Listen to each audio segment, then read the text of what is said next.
윤석열 대통령이 3.1절 기념사를 통해 일본은 과거 군국주의 침략자였지만 이제는 협력 파트너라면서 한일 관계 개선 의지를 밝혔습니다. 동시에 미래를 준비하지 못하면 과거의 불행이 반복될 거라고 강조했습니다. 취재 기자 연결합니다. 박소정 기자. 네, 정치부입니다. 네, 윤 대통령 기념사에 과거사 문제가 거론될지가 관심이었는데 관련 내용은 없었다면서요? 그렇습니다. 윤석열 대통령 취임 이후 첫 3.1절 기념사였는데 강제징용이나 위안부 문제 같은 과거사에 대한 직접 언급은 없었습니다. 지난해 광복절 경축사 때는 김대중 오부치 선언을 계승해 한일 관계를 빠르게 회복시키겠다 이렇게 밝혔는데요. 이런 언급도 이번에는 없었습니다. 대신 윤 대통령은 일본에 손을 내밀었는데요. 복합 위기와 심각한 북핵 위협 등 안보 위기를 극복하기 위해서 한미일 3자 협력이 어느 때보다 중요하다고 했습니다.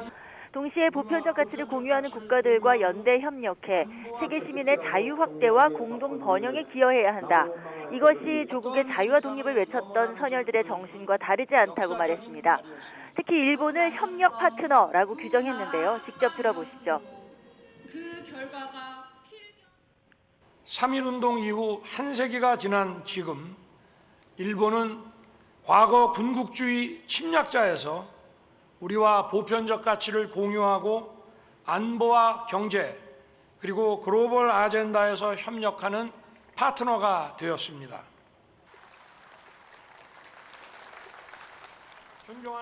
윤 대통령의 기념사의 또 다른 키워드는 미래였습니다.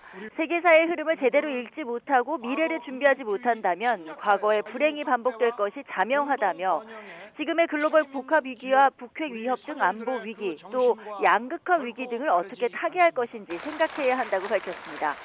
3.1절은 불행한 과거 역사를 되새기는 한편 미래 번영을 위해 할 일을 생각해야 하는 날이라며 기미 독립선언 정신을 계승해 자유와 평화, 번영의 미래를 만들자고 강조했습니다. 5분 20초 분량의 윤 대통령 기념사였는데요. 이 가운데 독립이 10차례, 자유가 8차례, 미래 5차례, 번영, 과거가 각각 4차례씩 언급됐습니다. 네, 오늘 행사는 3년 만에 열린 대규모 기념식이었죠? 그렇습니다. 지난 3년간은 코로나로 인해 비대면 소규모 행사로 진행됐는데요. 윤 대통령이 취임하고 3.1절인 올해 일상 회복을 맞아서 애국지사와 독립유공자, 주요 공직자 등 1,300여 명이 참석한 가운데 큰 규모로 진행됐습니다. 국민의힘 정진석 비상대책위원장 옆자리에 이재명 민주당 대표도 나란히 앉았고 윤 대통령과 조우하는 모습도 눈길을 끌었습니다. 행사를 마치고 퇴장할 때에는 악수를 나누기도 했습니다. 오늘 기념식은 다시 대한민국 새로운 국민의 나라를 주제로 3.1운동 정신과 숭고한 희생을 이어받아 국민 통합을 이루고 미래로 나아가자는 의미를 담았는데요. 윤 대통령 부부가 김영관 애국지사, 독립운동가의 후손인 장혜진 학생과 함께 태극기를 앞세워 입장하면서 시작이 됐고 독립유공자 포상, 독립선언서 낭독, 그리고 만세 삼창 순서 등으로 진행됐습니다. 독립선언서 영상 낭독에는 뮤지컬 영웅의 윤재균 감독과 정성화 배우가 참여했고요. 만세 삼창에는 독립운동가들의 후손들이 선도해 의미를 더했습니다.